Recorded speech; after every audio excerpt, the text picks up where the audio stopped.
Jacob exited the station building onto the platform, nearly dropping the bag marked Addis flung over his shoulder. Beads of sweat traced glistening paths down his temples. Scanning the platform, he noticed a line of benches along the wall, filled with waiting passengers. Approaching one, he shrugged the load from his shoulder, placing it squarely in the center of the bench. He pulled a crumpled handkerchief from his jacket pocket and dabbed at his face. With a deep breath of relief, he finally sat down. A high-speed train roared through the station without pausing, trailing behind it a gust of warm air that smelled faintly of railway ties and dust, tussling Jacob's short hair. Watching the train disappear into the distance, Jacob leaned back on the bench, one hand resting on his bag.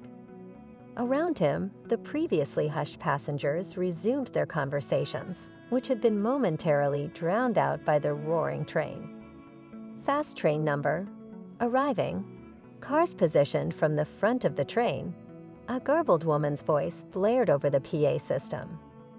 "What was that? Which train?" the elderly man queried, turning his curious gaze to Jacob. Jacob just shook his head and gave a nonchalant shrug. The old man glanced at his wristwatch and gave a resigned nod. "They've announced that same train 3 times now, and still no sign of it," he sighed. "Why are station announcements always so muddled?" Jacob chose to remain silent, dodging any effort to rope him into a conversation. "On a trip, are you?" "You've got quite a load. That bag of yours looks heavy," the old man observed. "And you, without a stitch of luggage." "I suppose you're waiting for someone," Jacob retorted in the same vein. "Exactly, I am," the old man responded enthusiastically. "I'm here to meet my son," he added with a note of pride. "I'm leaving my son," Jacob admitted quietly, letting out a sigh.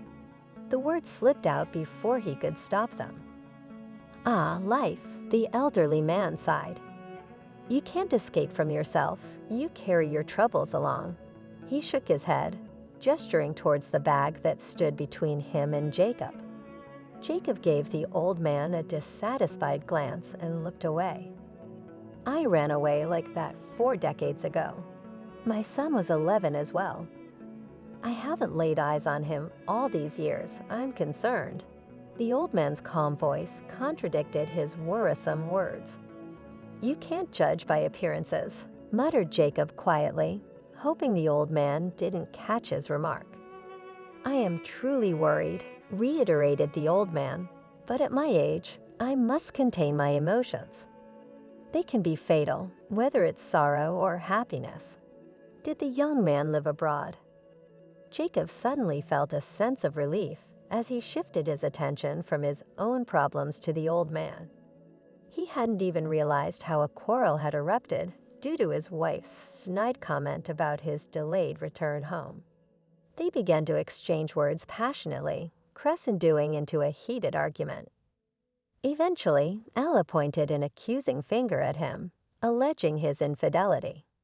It was an unfounded accusation, lacking any substantiation. As the saying goes, words are like birds. Once spoken, they can't be recaptured. He contemplated staying silent or brushing it off with a jest, but instead, he hastily packed his belongings, slammed the door, and made his way to the train station. It was only then, at the old man's mention of his son, that Logan flashed into his mind. The old man's voice disrupted Jacob's thoughts, drawing his attention. He attentively listened. "My wife, she was a skilled homemaker. Not particularly beautiful, but she possessed everything a person could desire," the old man uttered remorsefully. "I never imagined I would lose control and abandon her and our son." Jacob grasped that the old man was recounting his own story, attempting to convey a message. "My hernia had been a persistent burden, tormenting me for an extended period," the old man continued. "One day, the pain became unbearable. Avery, my wife, insisted on sending me to the hospital. They promptly rushed me to the operating room upon my arrival. After the anesthesia wore off, I found myself recuperating in the ward. And then she entered the room, adorned in pristine white, her eyes reminiscent of the boundless sky. She was an unblemished angel, radiating unparalleled beauty. Even her name, Mila, seemed divine. She approached me with a syringe, ready to administer an injection. Her gentle fingers brushed against my skin, and that's when the tremors set in. I barely registered the moment she punctured me. In that instant, I fell head over heels, losing all sense of tranquility. The night before my release from the hospital was a restless one. I tossed and turned, brainstorming ways to remain confined to the ward. At one point, the thought crossed my mind to intentionally injure myself right before discharge. I mustered the courage to tell her I loved her, fully expecting her to push me away. To my surprise, she surrendered to my feelings.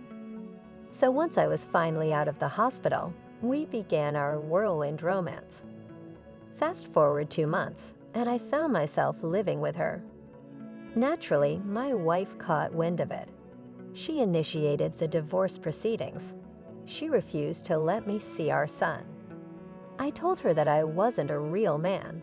I was just a fool. One day, shortly after my operation, I encountered her in the street. She dashed toward me and yelled that I was now worthless. The pain washed over me like a tidal wave. I had devoted everything to her. Jacob listened intently to the elderly man, sensing that his narrative offered a welcome distraction from his own inner turmoil and anxieties. Then I discovered that Avery had tied the knot.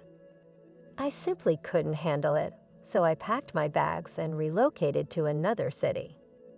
There I went about my life, toiling away, yet I found no joy. Eventually, I returned to my old town 2 decades later. I tracked down Avery and my son. Naturally, she held on to her grievances, but I resolved to remain close, offering support in any way I could.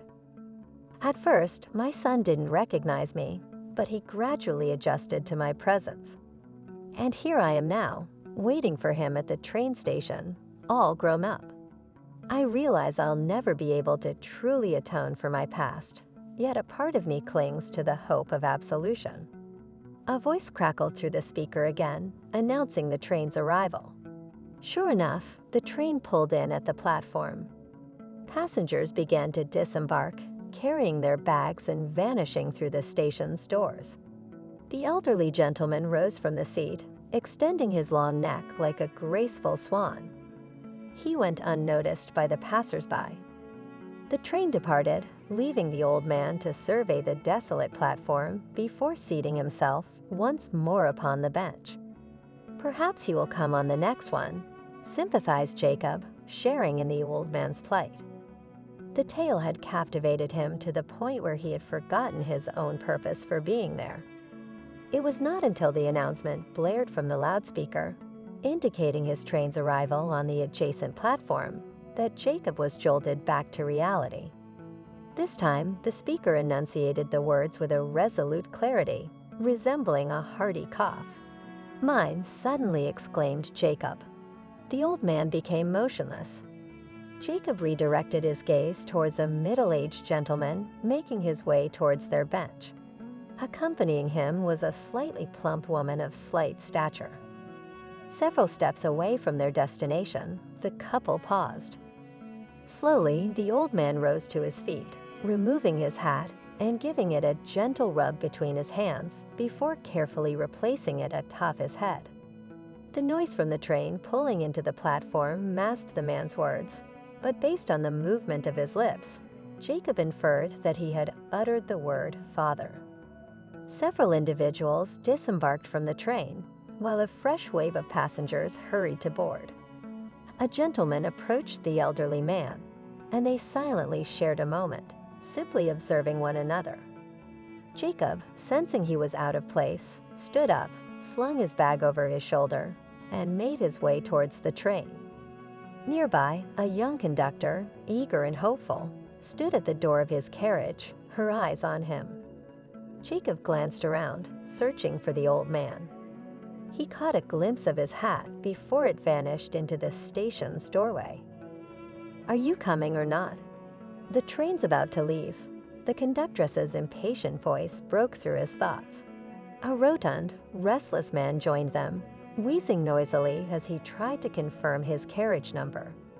Jacob handed his ticket to the conductor, adjusted his bag once more, then turned on his heel and walked towards the station's exit.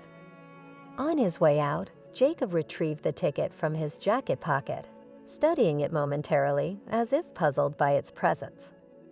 Then, with a resigned sigh, he crumpled it up and tossed it into a nearby trash can.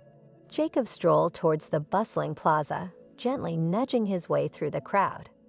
Cabbies eagerly touted their services while he scurried into the first available taxi, swiftly stating his destination.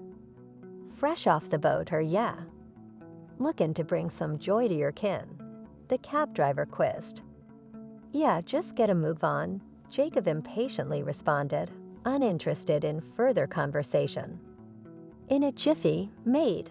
5 minutes from now, you'll be in Briss and your missus," the cabbie chuckled. Yet upon noticing Jacob's tense countenance, he promptly fell silent. Jacob ascended to the second floor, oblivious to the burden of his bag as its handles bore into his shoulder. Stuffing the keys back into his pocket, he pressed the doorbell. Logan appeared, swinging open the door.